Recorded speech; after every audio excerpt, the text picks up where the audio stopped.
I've just had 3 clients saying to me, Linda, I played 8 rounds of golf in Scotland, foursomes. We kept beating the other teams and we ended up in the final and we beat them. He does Pilates with me every week. Okay. He wasn't tired. The stories I get is what gets the men to understand Pilates. Not just the fact that Pilates is really good for your posture, it's really good. All those things doesn't really resonate with the men I work with. But when it comes to the men I work with and the men I've worked with in the past, is that I managed to get them to understand Pilates because I explained to them what it will give them. Okay? Winning something or getting better at it or reducing the pain they feel.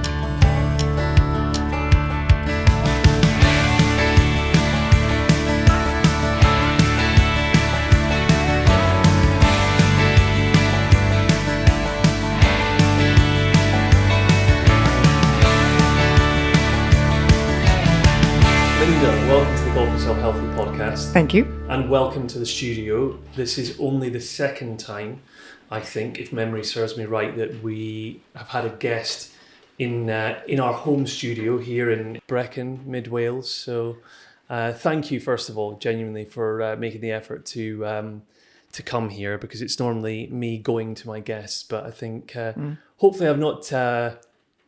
what's the word I'm looking for? Inconvenienced you too much, because it sounds like you've had a good trip so far. You've been at St. Pierre, right? Yes, we arrived to St. Pierre. It was lovely this morning. I can hear the rain smattering on the window above us right now. But yeah, it's been lovely coming into Wales. So thank you for the invitation. Great to have you on. And you are, another one of those guests that we've had on who I had the pleasure of getting to know or meeting at the 3rd International Congress of Golf and Health in Edinburgh earlier this year. Yeah. I always say that out loud and I think that sounds so fancy, doesn't it? It does sound very fancy. An international long title Congress. Too. Yeah, absolutely. Yeah. How did you find that? I think it's a very good forum for us industry professionals to meet up.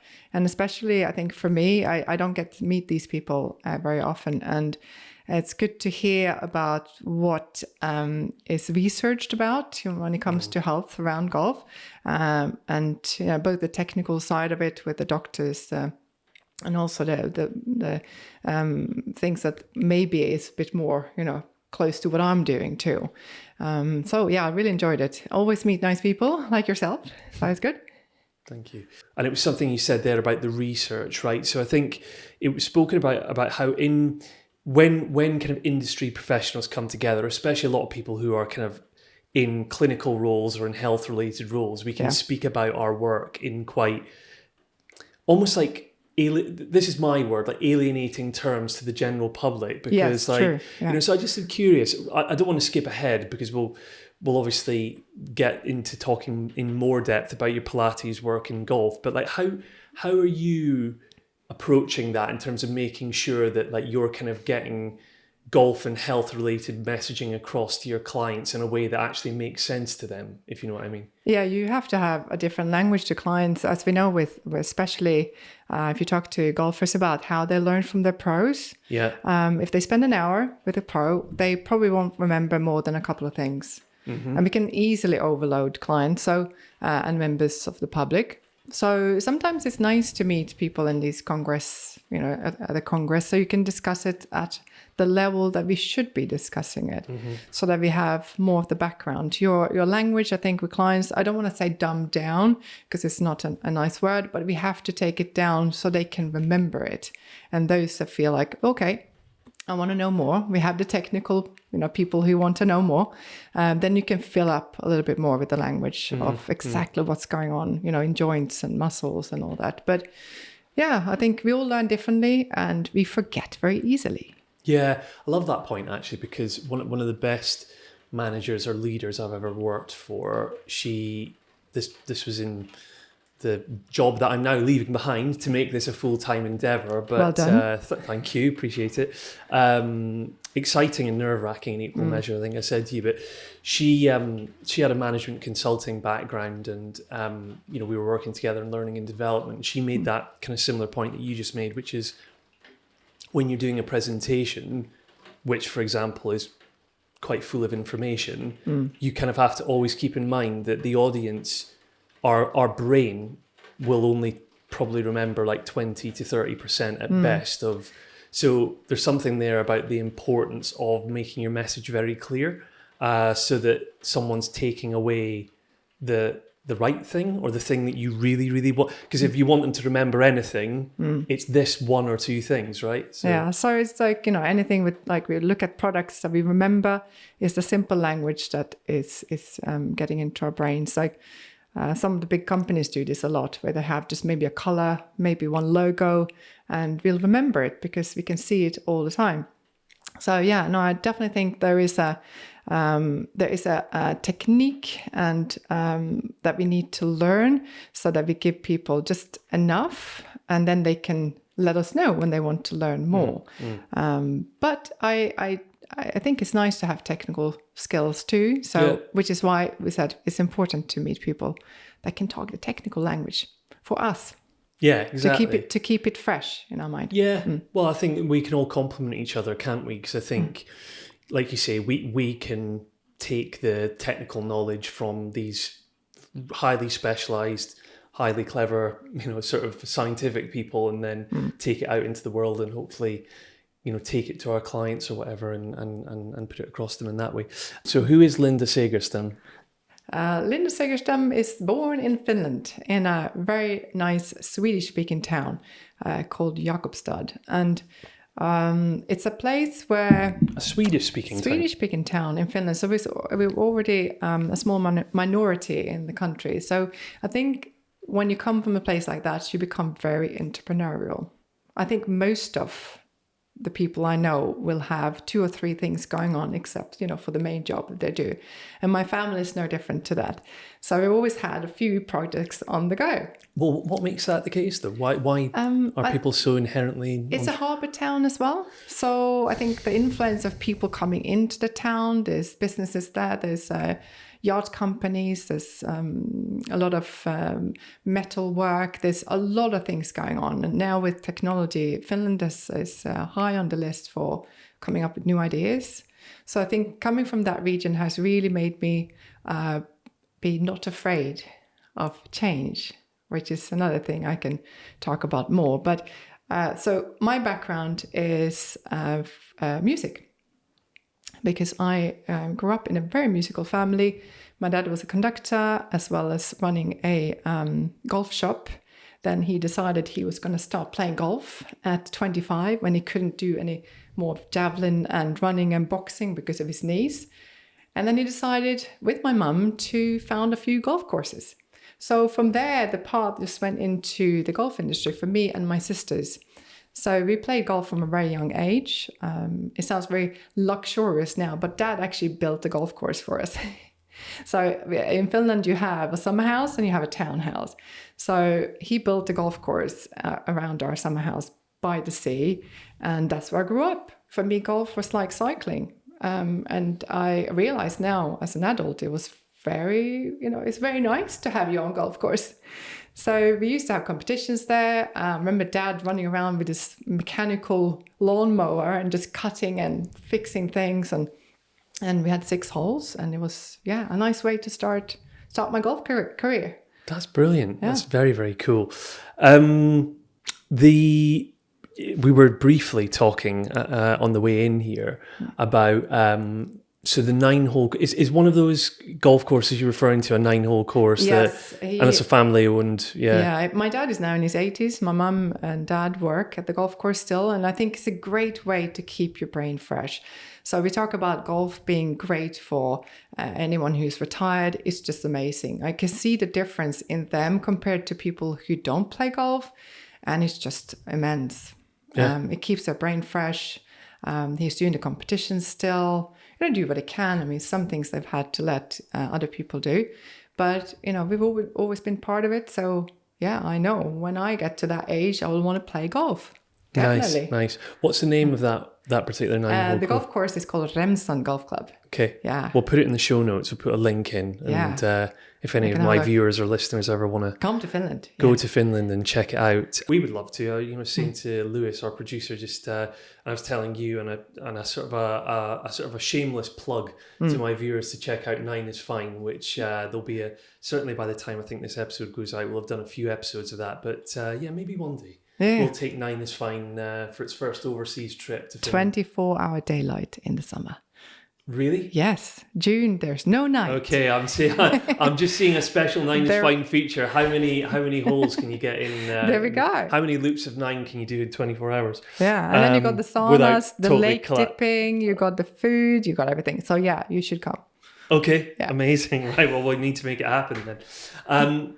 So at that point where your dad introduced you into golf through his endeavors in golf, how has your kind of golf life or journey sort of developed since then? Because I mean, I guess you love golf, playing it, but also you've developed a career in and around golf as well, right? Yeah, so I think also there, my parents really instilled this in me to help others to play golf. So I always, in my teens, when I was still around the area, I used to teach golf.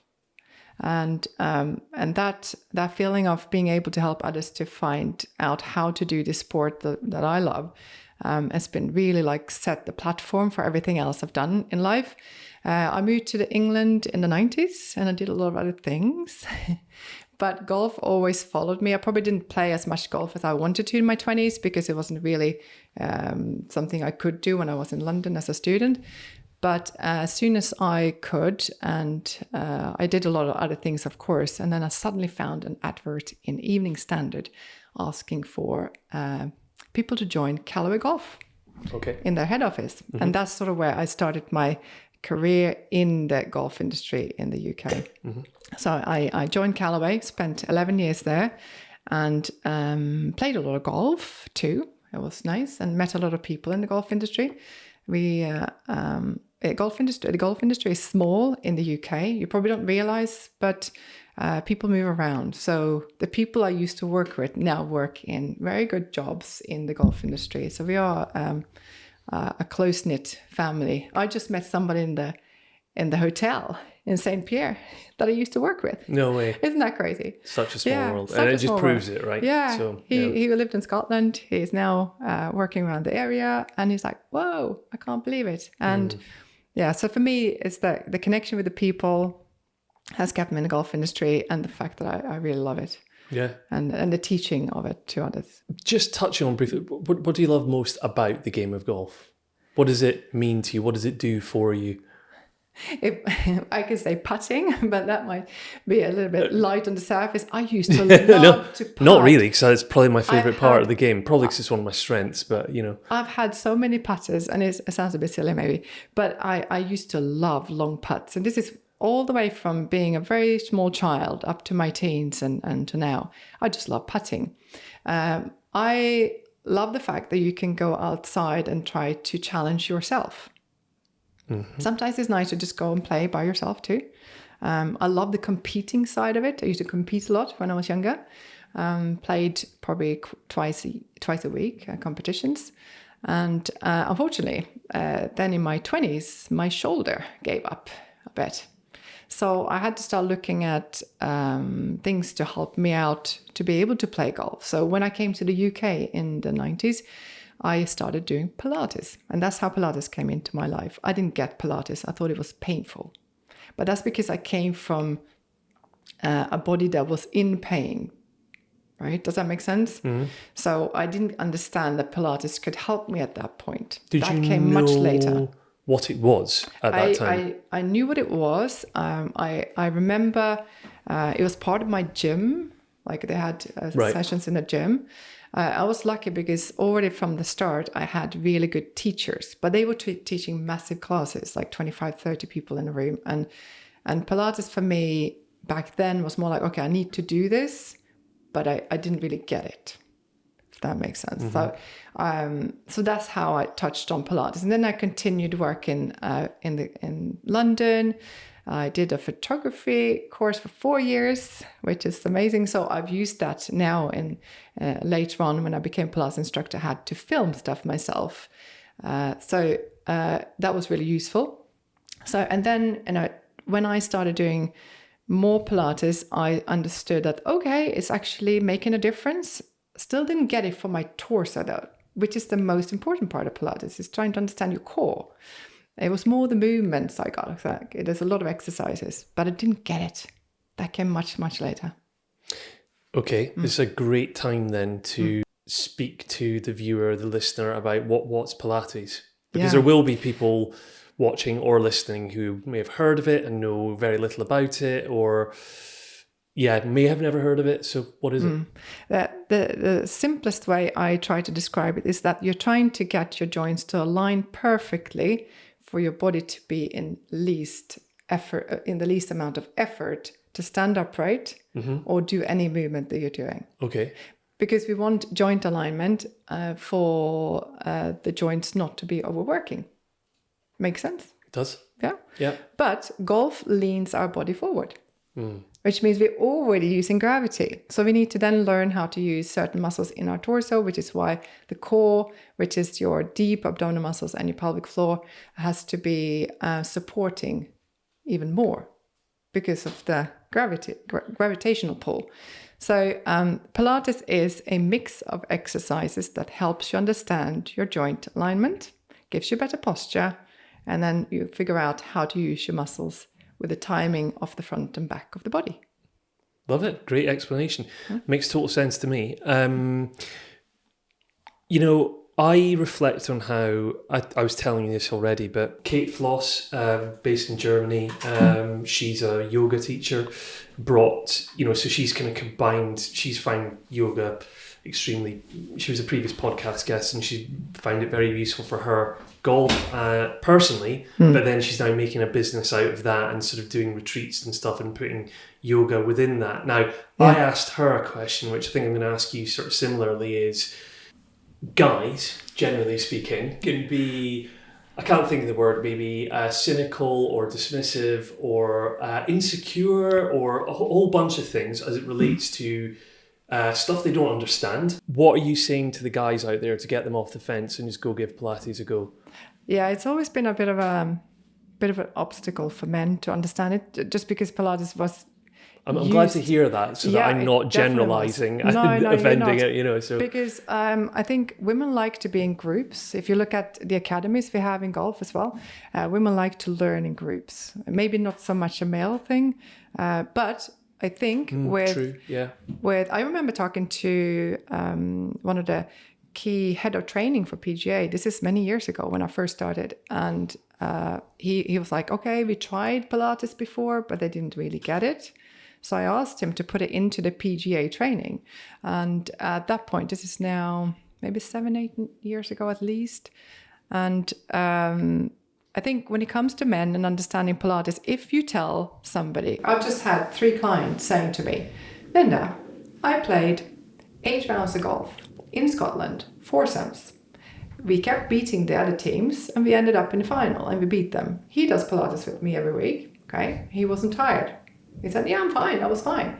He's in his 60s. The stories I get is what gets the men to understand Pilates. Not just the fact that Pilates is really good for your posture, it's really good. All those things doesn't really resonate with the men I work with, I found. So me just saying, okay, this person has done this Pilates routine, whatever exercise it is, and they've achieved something that made them better at their golf game without pain, being able to just compete and win. Mental focus as well is part of Pilates, also part of yoga, which is where we touch back on yoga. Pilates has got yoga exercises in the Pilates routines. I didn't know that. That's interesting. So because it was based... So there is a close relationship between them. Completely. Yeah. And you can do them in different ways, both of them. So they are interlinked. It's just a slight different focus. Interesting. But when it comes to the men I work with and the men I've worked with in the past, is that I managed to get them to understand Pilates because I explained to them what it will give them. Okay? Winning something or getting better at it or reducing the pain they feel. No back pain if they figure out how to use the body correctly. And the same goes for women. So once you get the conversation going about what Pilates can do for the golf game, which can be tricky because you lie on the floor doing exercises for most of the time. How do you stand up and then use the same efforts or techniques when you're hitting a golf ball? And that's why my Pilates became golf Pilates, because I wanted to make sure that people understood, how do I take my exercise from there or not exercising, the mental focus, the breathing, and then stand up and hit a ball. Yeah. Yeah. And that was, for me, was key. That's where all of my ideas came from to build my company. How do I put those together? In my case, I think I've tried it once before, and it was a good few years ago, but it's almost like to anyone watching, it's like, just try it, just do it. Do you remember any of the exercises? Do you remember anything? No, not vaguely, but now that you tell me that there's that relationship, or it derives from yoga, then I can see that. That's kind of what, because I've done yoga certainly more than I've done It depends Pilates. a little bit where you're starting from. If you have a pretty flexible body, and most people come to Pilates and yoga because they have pain somewhere, right? Most people our age, let's say. So if you're already very mobile in your body, and there's only maybe some things that you're looking at, yoga can be quite an easy way to get into that kind of movement.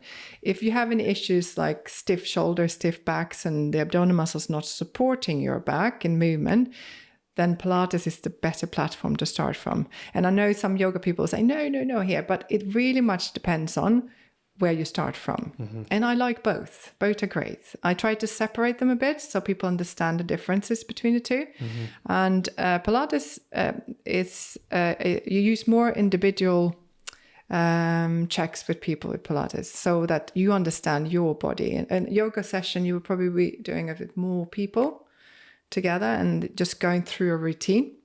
Pilates is a little bit more specific. It's like going to your golf pro.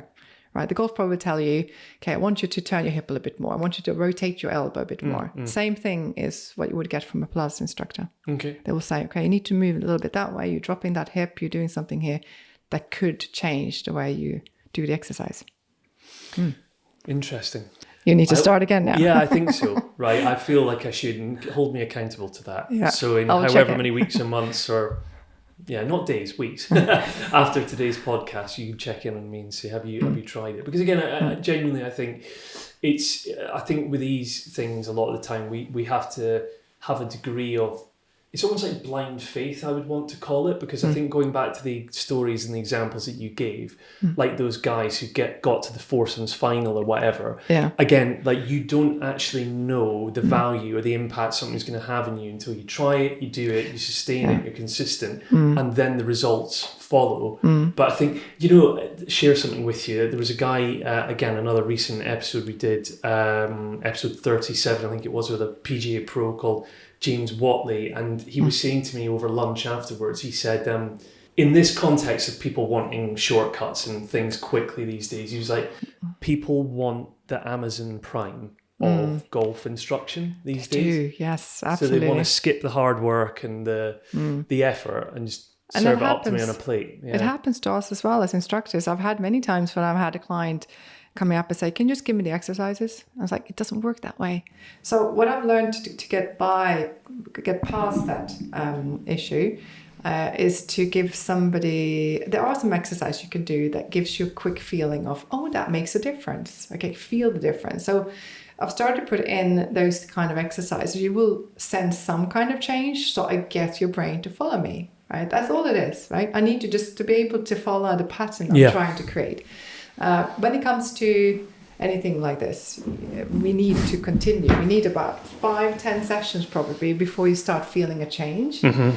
But there are a couple of things that I give clients that are almost Pilates, but I call them golf Pilates because it's my idea of how to do it.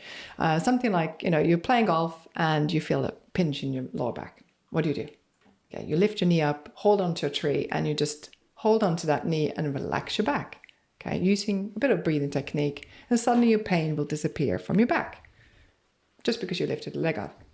The second one would be just understanding your balance exercises. So if I'm saying to you, stand on one leg, how good are you going to be? How's your balance? Is it good? Not great. No, okay. So I'll tell you to do it, okay? And then you might just go a little bit wobbly. But then I tell you, take a step forward. Take a step forward and lift the other leg. Suddenly your brain goes, oh, it's a dynamic move. I need to move up, not sideways. And you can balance better. Yeah. So I've straight away giving you, within a minute or so, giving you a technique that helps you balance better. Which means you're suddenly following what I'm saying. Oh, Linda might be into something here. Okay? Onto something, sorry. Yeah. And then I can give you something else. You might not get the feeling of achieving something straight away, but I know it's going to make a difference for you. Yeah. But I gave you a trick before, so maybe this is also good. Yeah? Love it. So we need to trick the brain a bit. Yeah. Yeah. You're reminding me as well. I don't know if you ever have listened to the Chipping Forecast. It's like probably now one of the most popular golf podcasts in the UK. So Andrew Cotter, the commentator, and Ian Carter. Yeah. Great guys. Yeah. So Ian does periodically talk about how he has fallen in love with Pilates, and it's helped his golf. So I might share this episode with him and just say, so if it's good enough for Ian Carter, then I'm sure other people can follow suit. So, and there's many more now. I remember sitting in, this is years ago now, in America. We were watching TV and golf, and I think Colin Montgomery was on TV, and he said something about Pilates and how he's enjoying Pilates. I can't remember it exactly, but it was very fascinating. That surprises I said to my me mom, somehow. please record it. He's talking about Pilates. Yeah. But it's much more common now.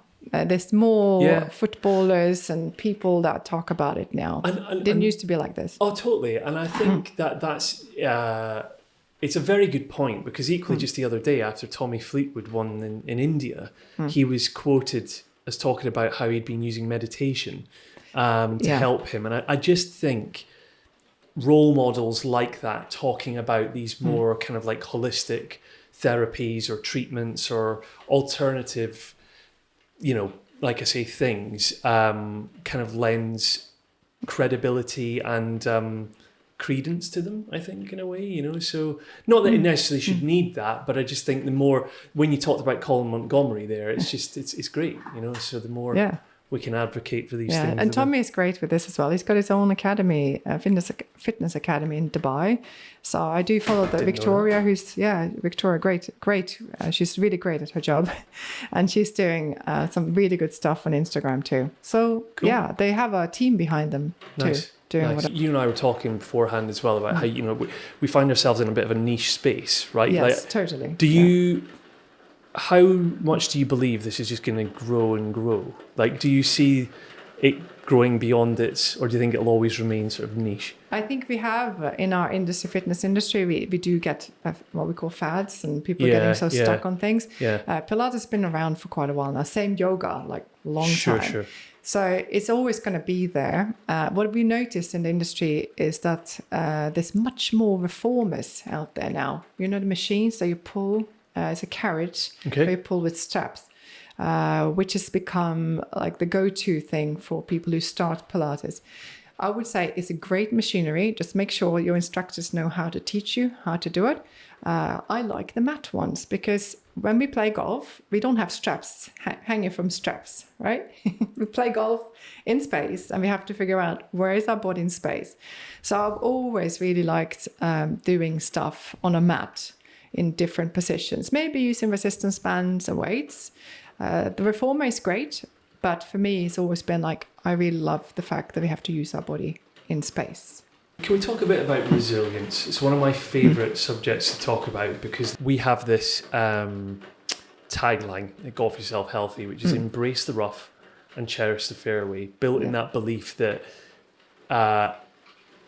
in life, as in golf, we will find ourselves in difficult situations or in the rough, in the long grass. And it's about, rather than just getting frustrated and thinking, I want to get out of there as soon as possible, what can you learn from adversity and how can you sort of channel that adversity and then ultimately resilience as a trait or as a skill or as a behavior, whatever you want to call it, and sort of achieve great things. So, how, to what extent would you say you're resilient, and what role has golf played in that, do you think? I think golf gave me a good balance in life, being outdoors more than anything else. When it comes to resilience, I think the COVID years were tough on instructors and anyone who's doing any instructions. I lost my business on the 16th of March that year, and I had to 2020, all gone. So that year, I really had to figure out where is my strength coming from. And within a couple of days, me and my colleague had a studio, and I just set up a film studio, and we just started teaching online straight away 2 days later. And I said, we just need to do this. We need to just get going and just try to find another way to find people. And we did. And we just continued from that. So that's, for me, one way of showing that I could change. That's what I said in the beginning. We started talking about change and being able to change quickly. So I think that's, for me, is that I have resilience to change. I'm not afraid of change. I left a corporate job, which was very good. I worked for both Callaway Golf for 11 years and the Financial Times. I remember the day when I left Financial Times. I could have been scared because I was just jumping straight into being just an instructor. But I remember the day very clearly. I turned around to 50, 60 people sitting in this open landscape, and they all waved at me. And I was like, yeah, I've done it. Okay, I feel okay with this change. So for me, that's also showing you can use things that's happened in the past. I haven't been made redundant from jobs before, and that's a tough one on people. Mm-hmm. Like you really have to find your inner core, if I want to, inner core, if you're made redundant. And I've seen a lot of people struggle with this. So for me, it was like, can I help these people? And I've tried to use my resilience to help other people. If it's teaching golf to women who are so scared of doing something wrong on the golf course, to teaching people who are afraid to lift their arms up because they've had frozen shoulders. I had a lady crying because she couldn't lift her arm up. We got her arm moving in an hour, and she was crying then too, but more of happiness. So I've tried to use what I've learned of being resilient to help others. The other thing with resilience is we need somewhere to get that resilience from, and exercise gives you endorphins. Yeah, golf does too, because you're walking around, right? For sure. You get maybe quicker endorphins if you're doing something like Pilates or yoga or some exercise routine, but golf gives you that too. So we go back to the fact that golf gives back. Mm-hmm. You're spending time outdoors, maybe talking to the trees. You're not doing that with somebody else. Yeah. I do recommend that, walking around trees is good. Maybe not a tree hugger, but it's good for our endorphins. If that works for you. Yeah. If it works, it's good for endorphins because it's being out in nature. So that's a little bit about what I think resilience is for me. Yeah, thanks for sharing that. The Financial Times example you gave there, I resonate quite a bit with that, both personally, and I'll share also another story. So just the other day, Lewis and I were interviewing a golf pro called Chris Cotton. So it's episode 40, and I'll tell his story and his colleague's story first. So he was explaining how he has been a golf pro for about a year, and he has just returned to golf from the corporate world. So he basically, he started out, got county level, got very, very good, went to the States, did a scholarship, then wasn't good enough to make it, dropped out of golf, went into a corporate job and burnt out, and had a year and a half off work. And during that time was seeing a burnout coach and just kind of like discovering himself. And, he's kind of gone, he's gone back to golf and finding love in golf again. But there was another story that another one of his colleagues, who's also a golf pro, has been, who's only just taken it up recently, was a firefighter for years and years. And him and I were talking about how more in a redundancy situation is so in my example, I've just gone through that, and I'm observing how there are some colleagues who had been telling me for months and months on end how unhappy they were. And how actually if redundancy would come along, they would take it. They got offered it, and instead what they chose to do was reapply and get one of the other jobs that's been created in the new structure. And I cannot help but be left with the feeling that they were too fearful of what laid on the other side, of like the fear of the unknown. Like I know that one of my former colleagues, for example, was saying to me like, yeah, I love gardening. I want to go do landscape gardening and stuff. And I just kind of, maybe he's happy doing what he's doing now in that new job that he's got. But I just think what you're talking about there is, your version of resilience amongst other ways is like just face up to fear. And somehow I think the fact that I've been in the golf industry for a long time, where there have been changes, really helped me understand that I didn't have to be fearful of that change. And it's, I really think so. Yeah. Yeah. Coming from a golf background, being able to compete when I was young, all those things, if you compete, you lose, right? You got to pick yourself up and come back again. Yeah. I think with coming back to what golf and Pilates have done for me as well, which I start thinking about when you just mentioned these things, is that it really created a community. We haven't really touched on the fact that golf and Pilates created a community, and I have this amazing group of people around me that's helped me take my company or what I want to do to the next level. And I keep coming back to the same people, and we have different stories now that we maybe had 5 years ago. And sometimes, they disappear out of your life and then they come back again. So again, I don't think I would have that if I didn't have this golf background and also, Pilates.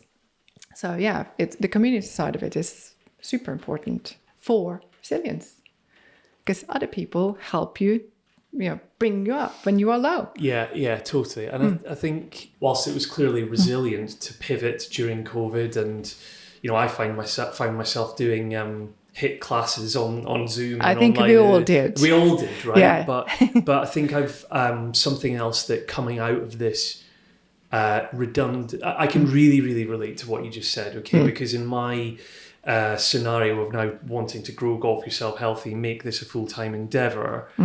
I've spent the last,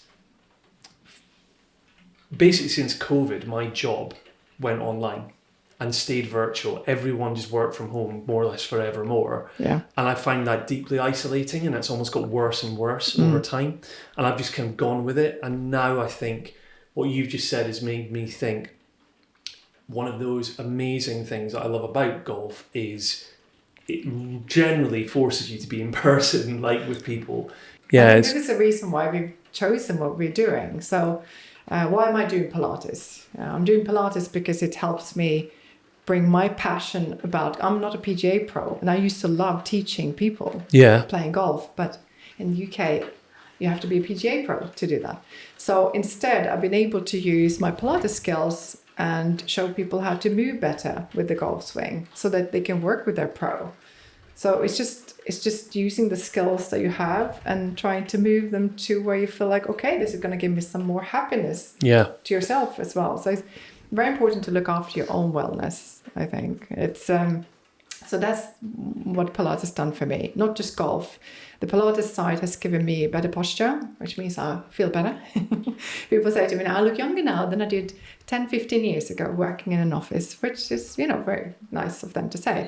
But I can feel the difference. There's some, I think I've referenced it before in this podcast, but there was something I read in a golf magazine years ago where Bernard Langer said something about posture in relation to if you're having a bad round or you've just walked off of one hole and you're walking to the next tee box and it's been a bad one, like walking or striding along will send something you said earlier about tricking your brain. It is, yes. It's like making it think like, I've got this, it's okay. Like your posture sends a certain message. It definitely does. Right? Yeah. So, I work with a senior tour. So when I left my corporate job, I was lucky enough to get a job to work with a company that sponsored a senior tour. So I traveled around a little bit with a senior tour. It was very interesting to see these guys.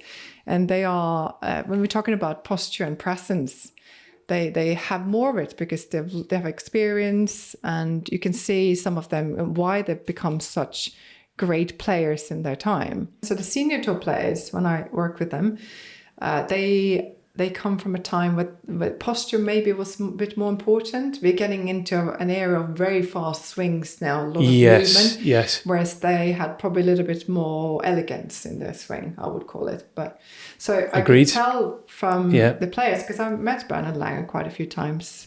He played a lot back then, and it's just different. It was different posture and different holding yourself in place. So so like I said, when I watch TV now, I can see when some of the younger players on tour, when they're using the swing, the powerful swing we have now, and I can say, okay, I can see that back is not going to hold up for this, and it's happened several times that I've noticed. And then a couple of months later, you hear about the person, like he had an injury, he couldn't cope. So Pilates can really help for all levels of golfers. They're almost going to be like that last generation of relatable players, if you get that point that you made about sort of like the elegance of their swings. Yeah. Because they grew up through that era of, whereas now, like you say, it's all about swing speed and how far can you hit it. And it's almost impossible now to replicate what a tour player is doing. Yeah. They spend so much time in the gym now that as an average player, you're better off looking at the women's swings with slightly slower, not much, because the women are getting very fast and powerful too. But the male tour player now is so far beyond us. No, completely. And it's interesting. Well, Linda, how do my viewers and listeners follow you? What things would you like us to include in the show notes to people to go check out? I'm on YouTube as well. I have Instagram, so Pilates for Golf. YouTube is Linda Segerstam Golf Pilates. And then I have my own online work as well. So I do classes. I have a video library, lots of videos from everywhere I travel. I did one this morning in St. Pierre with the 18th hole behind me. So I got one of those. I've seen it, by the way, folks. Linda showed me the video, and it just I just love a good view of a golf course out a window with it. The whole thing looked very serene. I've done it at the open. I've done many where I've just tried to show where I am. Yeah, it's cool. Just because it gives us the connection to I'm doing the exercise for something, right? Because it's tough to be motivated. Yeah. I agree. But I feel motivated after this conversation. Oh, good. To be honest, it's been a great one. Linda, thanks for coming on. Thank you. And look forward to staying in touch and trying out Pilates a little bit more. Hopefully. Sounds good.